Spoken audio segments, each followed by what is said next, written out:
All right, let's jump right in. Today's deep dive takes us all the way to India. Oh, interesting. We're looking at Rainbow Children's Medicare Limited. RCML. Exactly, RCML. They're a big name in pediatric healthcare over there. Huge. And we've got a lot to unpack. Their Q3 FY25 performance. For starters, Okay. they've got their official financials, their earnings presentation, even a press release. Wow, the whole picture. The whole picture. So we're talking record revenues, some really cool medical achievements. I love the medical stuff. Oh, it's fascinating. And big expansion plans, too. Buckle up. This is going to be good. I'm ready. So RCML, they've been around since 1999, right? Yeah, started by a Dr. Ramesh Kancharla. Okay. His vision was high-quality pediatric care, something India really needed. You did more of, for sure. Yeah, and they've done incredibly well. From what I saw, they're the largest chain of pediatric hospitals now. That's right. 19 hospitals. 19. 5 clinics across 6 major cities. Wow, that's impressive growth. It really is. What do you think has been, like, the key to their success, I mean? Well, they're all about the kids. Child-centric, yeah. Exactly. Bright, cheerful hospitals makes the whole experience less scary for kids. Makes sense. And their doctors are all full-time. Oh, interesting. So consistent, high-quality care, which parents love, obviously. That's got to be a big selling point. It is. And they've won awards, recognition, all because of that commitment to quality. So Q3 FY25. Let's get into the numbers. All right. Record revenue, INR 3,980.8 million. That's an 18.5% jump year over year. Big jump. And EBITDA up 13.8% to INR 1,343.6 million. Okay. So for anyone who doesn't know, Yeah. EBITDA, it's like looking at their core profitability. Right. Strips away the extras. Exactly. Yep. Taxes, interest, all that. But what's driving this growth? That's what I want to know. Well, lots of things, actually. Their occupancy rates are up everywhere. Oh, really? Which means people want their services. Strong demand. Interesting. And then look at inpatient and outpatient volumes, deliveries too, all double-digit growth. So they're reaching more people. Exactly. More needs, more families. They're becoming the name to trust. It's not just filling beds then. Nope. It's bigger than that. More patients overall. That's the sign of a healthy healthcare provider, for sure. Anything else stand out to you financially? Oh, yeah. Their ARPOB, Air what now? average revenue per occupied bed. Oh, right. It's up year over year, meaning they're getting better at making money from each patient. Efficiency. Efficiency. So more patients, higher occupancy, and they're doing it more efficiently. Sounds like they're doing pretty much everything right. That's a good way to put it. All cylinders firing. And that kind of success lets them think big, like Yeah. their expansion strategy. Oh, right. They're doing that hub and spoke model, aren't they? Exactly. Big regional hubs in major cities, then smaller spoke hospitals around them. Smart. It is. It extends their reach. Makes their special services available to more people. More people. So what's on the roadmap? What are they building? Lots. Rajahmundry, their new hub, that opens Q1 FY26. Okay. Then Bengaluru, Electronic City, and Hennur.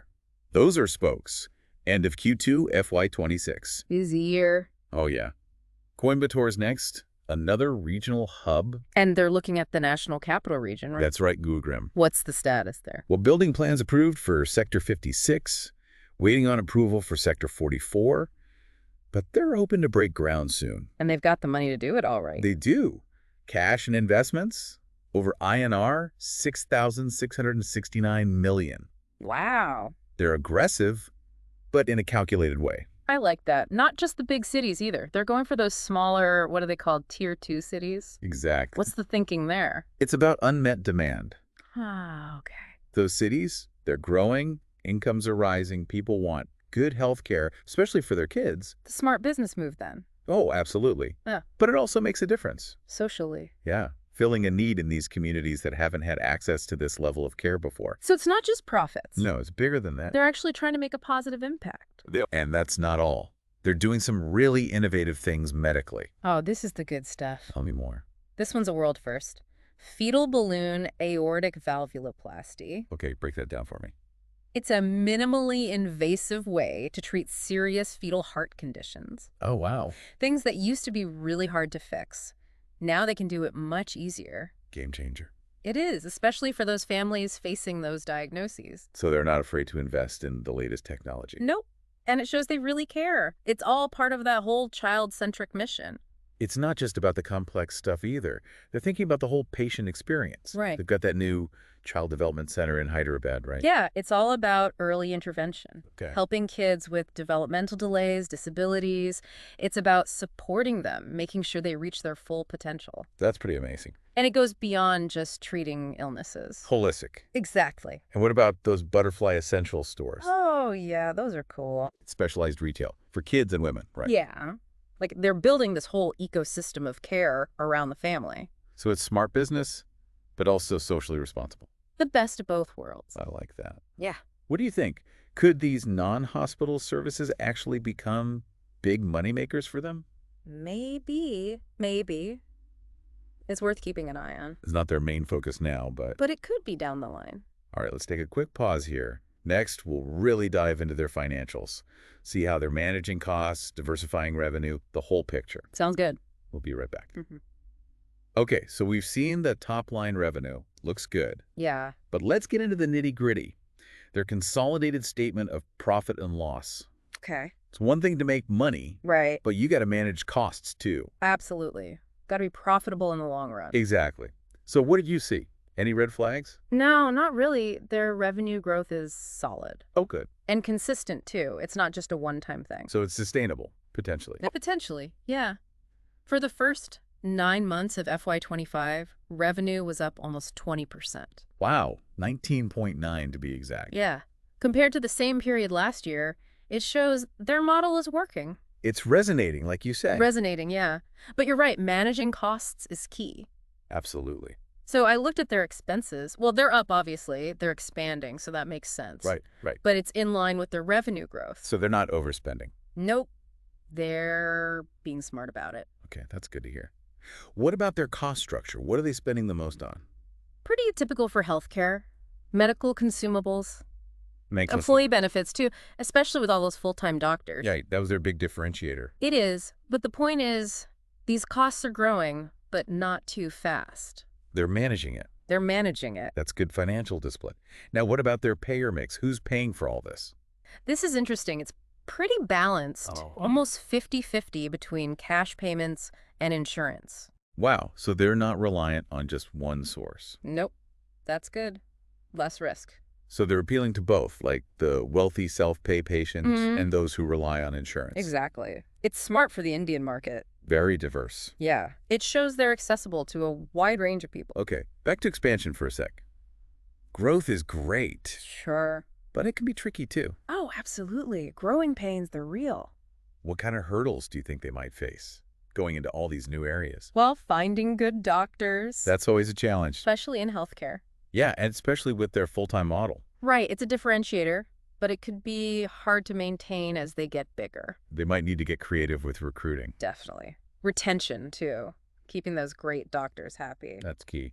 What else? Regulations. Ah, right. Each state in India has its own rules. Licensing, infrastructure stuff. Complicated. Very. They'll need to adapt to all that. Seamless expansion, that's the goal. It is. And don't forget competition. Oh, of course. The Indian healthcare market is getting crowded. They're not the only game in town anymore. Nope. They need to stay ahead of the curve. Keep innovating, differentiating themselves. Exactly. They've done well focusing on pediatrics, building their brand. Yeah, that child-centric approach. But they can't get complacent. That's how you fall behind. They've got to keep pushing. You know, one thing that's been on my mind, Yeah, they're very South India focused. they are. What if they decide to go national? Target other regions? That's an interesting question. Big change. It would be. They'd have to think about a lot of new things. Like what? Well, different regions have different needs, preferences, Okay. population density, income levels. Infrastructure too, probably. Right. The healthcare landscape can vary a lot. So they'd need to tailor their approach. For sure. Their marketing, their outreach, everything. What works in Chennai might not work in Delhi. Exactly. They'd need to understand the local culture. The nuances. Yeah. Be sensitive to those differences. Adapt. It'd be a test, for sure. A big one. Their adaptability, their innovation, everything would be challenged. But for now, they've got plenty to keep them busy with their current plans. Oh, yeah. Lots going on. Let's take another pause here. We've looked at the financials, their unique model, the challenges ahead. A lot of information. In our last segment, we'll wrap it all up. Talk about what this means for you, the listener. what you can take away from all this. Sounds good. So we've seen the numbers, we've heard the story. Yeah, it's been quite a deep dive. It has. But what does it all mean for you, the listener? What's the takeaway here? Well, for me, it's proof. Proof of what? That you can do good and do well at the same time. I like that. RCML, they're making money, sure. They are. But they're also making a difference in people's lives. Kids' lives, especially. Exactly. It's not just about shareholder value, it's about impact. It's inspiring, honestly. It is. And from an investment perspective, they're looking pretty good too. Oh, yeah. Strong financials, smart growth strategy. They're in a market that's only going to get bigger. Healthcare in India. Huge potential. And they've got a proven track record. They do. But of course, do your own research. Always. We're not giving financial advice here. Just information. Insights to help you make your own decisions. If you're interested in learning more about RCML, yeah, if you want to dig deeper, check out their website. All the investor relations info is right there. Reach out, ask questions. See if it's a good fit for you. Well, this has been fascinating. I agree. Rainbow Children's Medicare Limited, they're really setting a new standard. Pediatric care, innovation, the whole package. They're proving it can be done profitably and with a purpose. They're one to watch, that's for sure. As they grow, as they face new challenges. It'll be interesting to see where they go next. How they adapt. How they keep innovating. And how they continue to make a difference in India. Absolutely. That's it for today's deep dive. Hope you enjoy it. We've learned a lot about RCML. Hopefully you can apply some of these insights to your own world. Stay curious out there. Keep learning. And we'll see you next time For another deep dive.